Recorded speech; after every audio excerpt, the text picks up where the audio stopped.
ini kalau udah berhasil nih, langsung aja kita slash user ya, 1 2. Nah, mau kan dia kan? Slash products mau. Kalau kita walaupun kita slash 3000 juga, sorry, 3 produk tuh 3003 ya. Nah, mau juga. Cuman karena di suatu kondisi port kita ini nggak dibolehin ke publik. Contoh port 3003 ini kita nggak bolehin nih ke publik. Karena apa? Baik lagi, kalau misalnya kalian bolehin semua port, nanti hacker bisa masuk gitu ya. Kalian ya cukup port 80 aja kalian bolehin ke publik, di situ kalian kasih firewall dan sebagainya rule. Jadi nggak makan banyak konfigurasi juga. Dan baik lagi, kalian cuma sediain satu port untuk ya ini yang dinamakan kayak API gateway ya. Halo, nama saya Michael dan pada kesempatan kali ini saya ingin bahas nih terkait Nginx di project Node.js kita nanti ya. Kita akan praktek sedikit aja, simple aja nih biar tahu. Dan juga Denny sebagai nanti kita akan gunakan sebagai reverse proxy dan juga load balancer. Oke. Bagi kalian belum tahu Nginx itu apa, oke, bear with me ya, kita akan teori sedikit aja. Oke. Jadi Nginx ini sebenarnya software dikhususkan untuk backend development ya. Yang dimana dia bisa jadi web server itu sendiri. Kalian kalau pakai Node.js, kalian juga bisa pakai Nginx gitu. Jadi kurang lebih ngasih konten ke pengguna ya. Yang kedua ini dia bisa jadi reverse proxy. Nah, reverse proxy ini apa? Dia sebenarnya tujuan cakupannya ini luas nih, reverse proxy ini apa? Cuman dia ini bisa dikatakan ngalihin permintaan pengguna ke server-server yang ada di belakang. Contoh, kalau misalnya kalian punya server banyak nih kayak di gambar nih ya. Nah, kalian nih Nginx di tengahnya nih. Jadi setiap request yang masuk dia akan ngalihin, oke nih dia cocok ke server mana, dia bisa ke server mana, ke server 3001, 3002 atau 3003 gitu. Dan dia juga bisa jadi API gateway. Oke, contoh di Nginx ini kan dia kan dia ini punya port 443 ya. Nah, jadi si klien ini cuma butuh si port Nginx ini 443. Oke, yang dimana nanti ketika klien mau hit butuh misalnya users di port 3001 atau misalnya produk di port 3002, yang nggak perlu terpisah, cukup aja ngehit Nginx ini port 443 ini, kemudian dikasih parameternya apa, employees atau misalnya user atau misalnya produk, dia otomatis ngeterusin service apa aja yang dibutuhin gitu. Oke. Mungkin agak bingung ya. Nanti kita akan masuk juga ke praktek. Jadi jangan bingung, bear with me ya. Oke. Dia ini bisa jadi load balancer juga nih. Yang dimana kalau misalnya ada contoh ya, kalian ini buka website kuliah, penerimaan beasiswa. Nah, karena yang buka itu satu Indonesia, itu kalau bisa pakai load balancer. Kenapa? Biar satu user ini nggak akses satu server aja nih.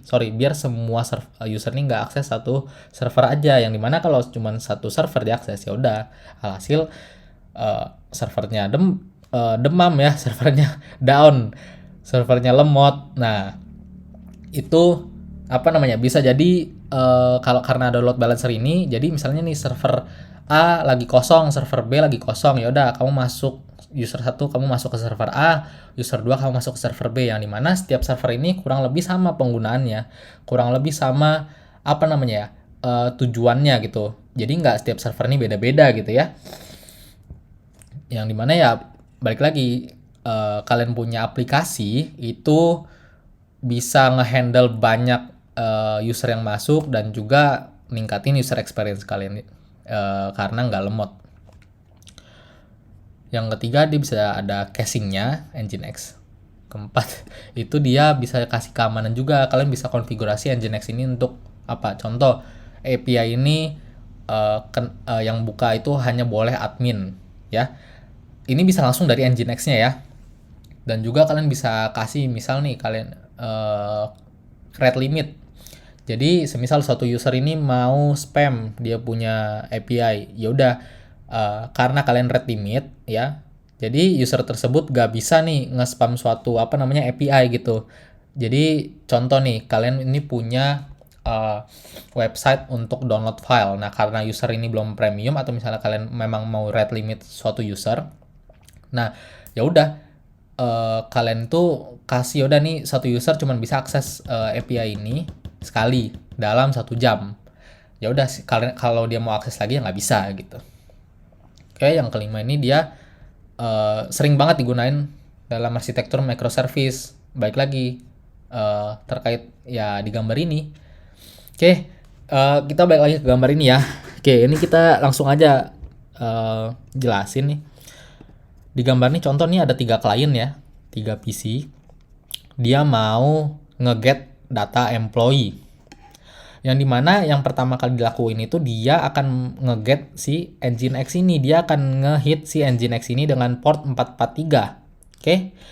Dimana si port 443 ini, si Nginx ini, dia akan balik lagi dia akan nge-hit si server dengan port 3001, 3002 dan 3003. Ini contoh kalau misalnya kalian ini punya arsitektur microservice ya, jadi banyak server atau misalnya banyak service dijalankan dengan port berbeda. Jadi si setiap user atau klien ini nggak perlu nih nge-hit si 3001, 3002 atau 3003 ngecek, nggak. Cukup nge-hit si Nginx saja dengan port segini, dia akan otomatis nerusin sisanya ke server di belakangnya gitu. Kemudian server di belakang ini akan nge-request ke database dengan port 5432. Oke, yang dimana nanti setiap data yang dihasilkan dari server ini akan diteruskan kembali ke Nginx, yang dimana dia akan ngirim respon dari setiap server. Contoh 3001 itu klien 1 ini masuk ke server 3001. Klien 2 ini karena 3001 udah ada nih, ya udah dia otomatis ke 3002. Oke, kemudian si klien 3 nih, dia otomatis nge-hit nih ke Nginx karena 3001 dan 3002-nya udah dipakai, ya udah dia otomatis masuk ke 3003. Gimana kalau ada klien 4? Oke, ya udah dia akan Nginx terusin nih. Ya udah ini 3001 nggak terlalu banyak, ya udah kita masukin ke 3001 gitu. Oke. Oke, ini kita langsung masuk aja ke prakteknya nih. Node.js ya. Let's go. Oke, contoh ya. Ini kita masuk dulu ke projectnya si pakai Node.js-nya. Ini simple aja ya. Yang dimana kita ini yang pertama ini kita sengaja nih buat produk microservice ke-1 dan produk microservice kedua. Dan user microservice 1 dan juga user microservice 2. Yang dimana untuk produknya ini dia ini berjalan di 3003 dan 3004. Dan juga untuk user ini dia berjalan di 3001 dan 3002. Oke. Nah, terus kalau misalnya kita lihat untuk yang port 3003 ini, ketika kita get /products, dia akan kasih produk 1 dan produk 2. Oke. Kalau misalnya kita 3004 nih, dia akan kalau kita /products, dia akan kasih produk 3 dan produk 4. Oke. Kalau untuk masuk ke user, kita port 3001, ketika kita /users, kita akan dikasih nama John dan Jen. Nah, kalau yang kedua, 3002 ya, kita akan dikasih nama Alice dan Bob. Oke, kalau misalnya kita run pakai Node.js, ini langsung aja kita bisa langsung PM. Saya tadi udah ketik ya, ini biar PM2 ini biar bisa langsung semuanya jalan sebenarnya. Nah, kalau misalnya kita lihat, nah ini kan kalau kita lihat semuanya online kan, udah jalan nih. Nah, kalau misalnya kita belum pakai Nginx ya, belum pakai Nginx, kita localhost, kemudian itu port 3001 ya. Nah, oke, products, tadi 3003 ya. Nah, ini kan untuk 3003 ada di products dan 3004. Oke, gitu ya. Nah, kalau misalnya mau user 3001 dan ini users. Oke, dan ini 3002 ya. Oke. Ini contoh kalau misalnya kalian ini punya banyak service dan juga kita akan jadiin si Nginx ini sebagai load balancer atau misalnya dia ini sebagai API gateway. Dan juga itulah ya. Nah, yang pertama kali kalian harus lakuin itu yang pertama download Nginx, install Nginx. Kalau misalnya kalian cari Nginx download itu ada banyak ya. Nah, biasanya kalau kalian pakai Windows, kalian bisa langsung aja ke sini dan kalian ikutin lah ya ini ya. Kalau misalnya kalian pakai Mac atau Linux kurang lebih sama. Kalau Mac itu apt-get apa gitu Nginx. Kalau Linux kalian bisa pakai brew service, brew install Nginx. Oke. Nah, kalau udah setelah diinstal ya, kalian bisa langsung aja brew. Di sini jalanin start si Nginx-nya. Oke, si service Nginx-nya.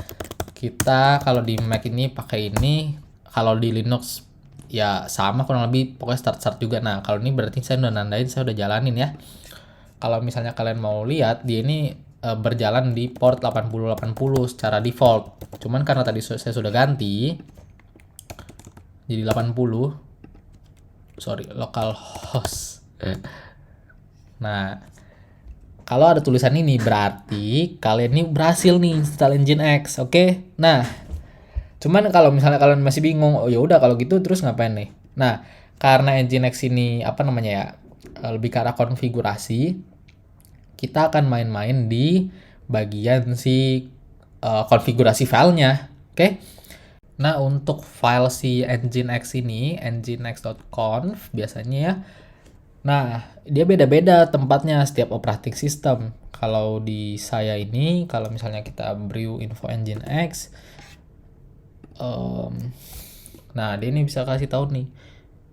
Kita di set nih di sini nih. Oke. Jadi di opt homebrew. Nah, kalian cari nih file yang Nginx ini nih. Nah, ini yang akan kita main-mainin nih. Oke. Untuk biar bisa jalan nih load balancer kita dan sebagainya. Oke, kita buka aja nih si Nginx ini pakai pakai text editor lah ya, text. Oke, nah kalau misalnya kalian lihat di sini ini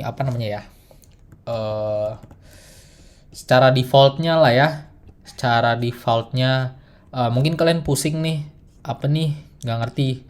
Oke, memang di awal-awal agak pusing, cuman memang nih butuh pelan-pelan, dan juga karena kita mau simple aja ya, kita akan buat semua service ini jadi kita bisa hit pakai si Nginx, jadi kita nggak perlu lagi nih hit kayak gini nih, hit kayak localhost 3002, localhost 3001 gitu ya. Kita cukup aja hit localhost si Nginx ini, kemudian nanti kita langsung aja nih kayak gini nih. Gitu. Kita langsung aja localhost /user gitu, dan ya untuk saat ini belum bisa gitu ya.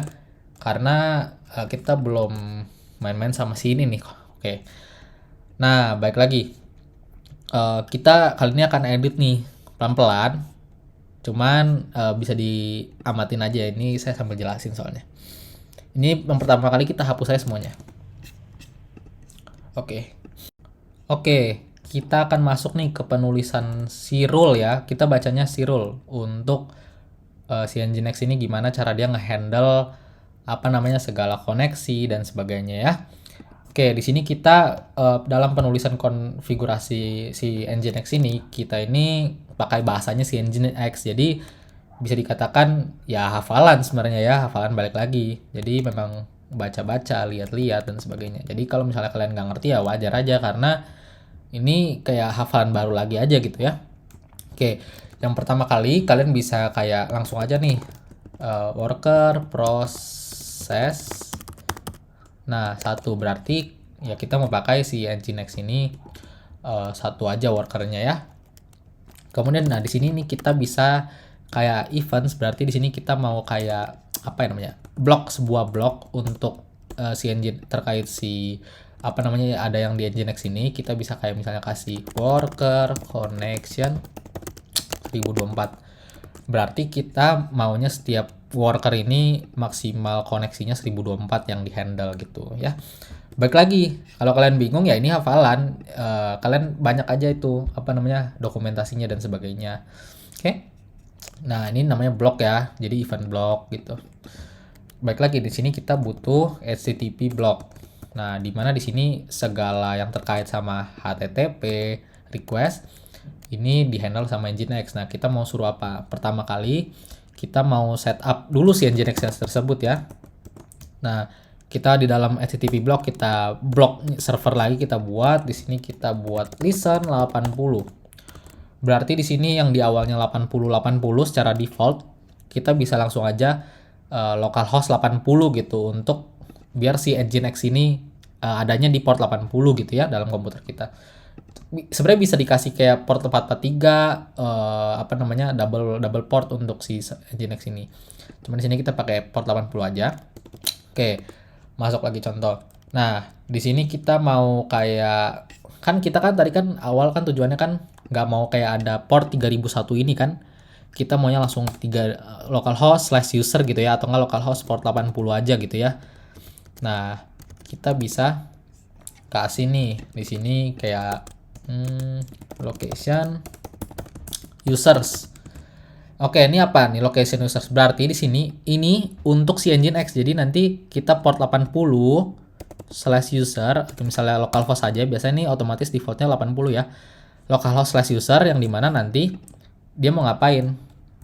Nah, ketika kita localhost/user sini, di sini kita mau suruh dia proxy pass terusin ke HTTP localhost 3001 ya untuk user ya. Terus kemudian /users. Oke.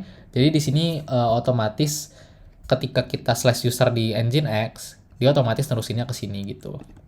Oke. Terus kenapa tadi kita buat 1-2 kayak user 1, user 2, 3001, 3002? Ya itu nanti belum. Ini kita masuk dulu contoh sebagai dia kayak kurang lebih API gateway ya. Kurang lebih kita cukup hit Nginx-nya aja, nanti dia terusin. Oke, kemudian di sini kita buat location apa nih? Products. Ini mana di sini bisa dikatakan kita mau sama aja lah ya. Proxy pass. Baik lagi ini hafalan ya, nggak usah bingung. Oke, kalau bingung juga nggak apa-apa. Oke, 3003/products. Oke. Jadi nanti kita bisa langsung aja localhost/products gitu ya. Untuk saat ini kan belum bisa. Nah, ya udah kurang lebih udah bisa belum? Ini udah bisa dicoba belum? Udah.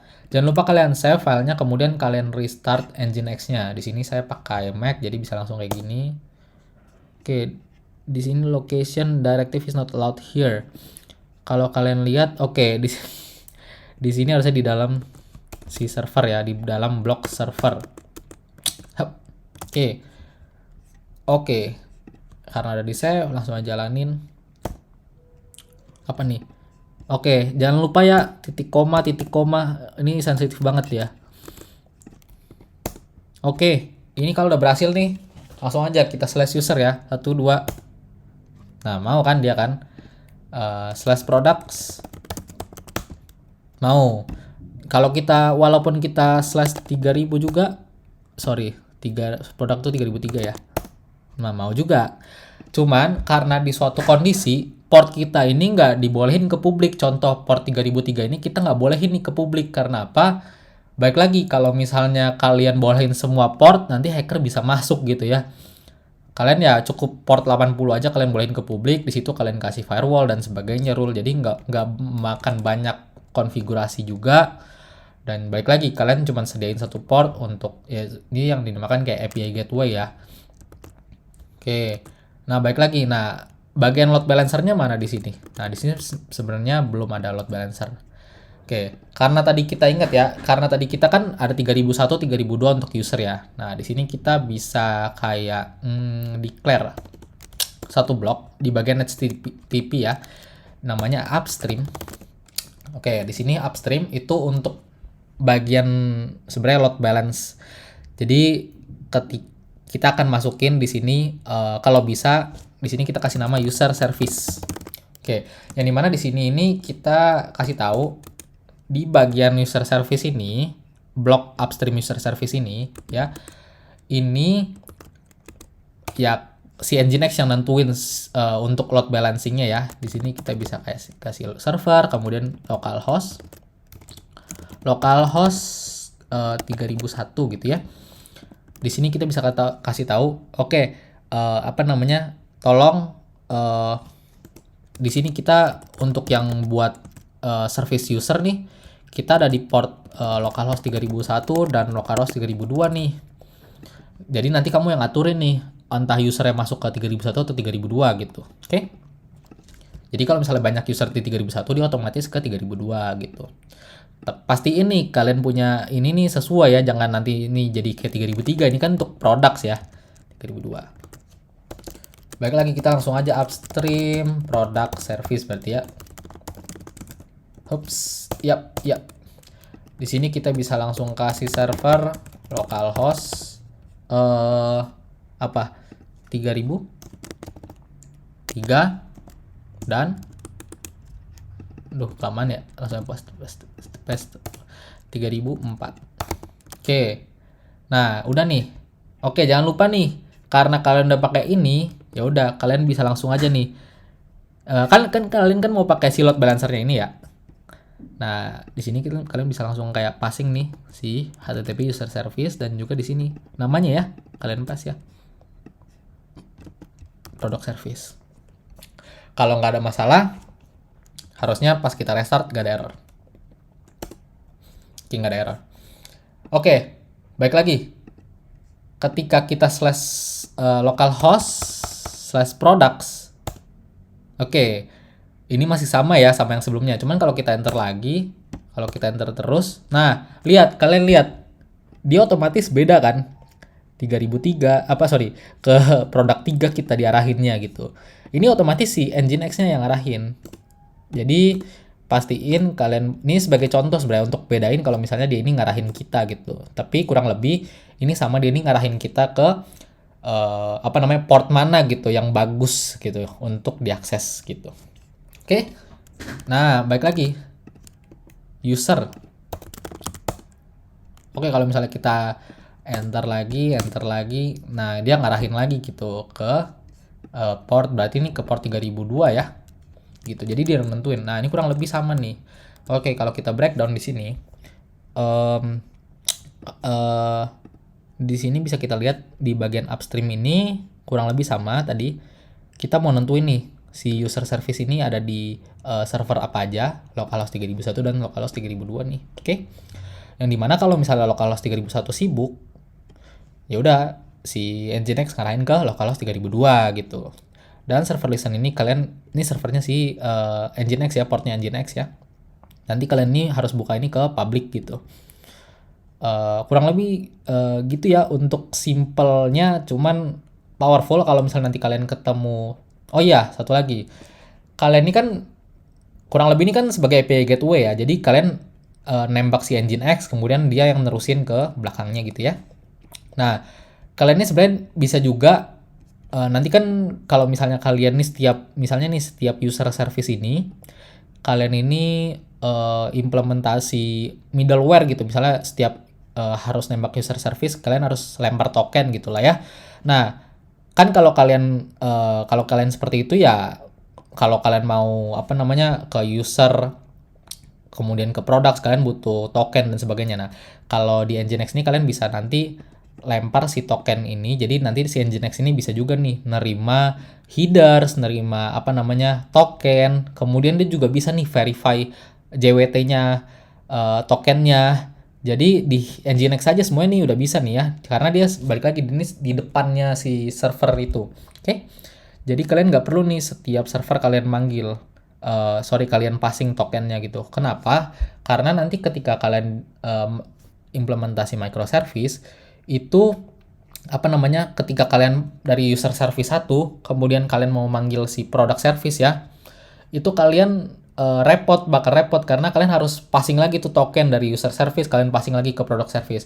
Gimana kalau misalnya kalian tuh cukup passing di depannya aja gitu. Cuman itu untuk video selanjutnya. Oke. Terima kasih.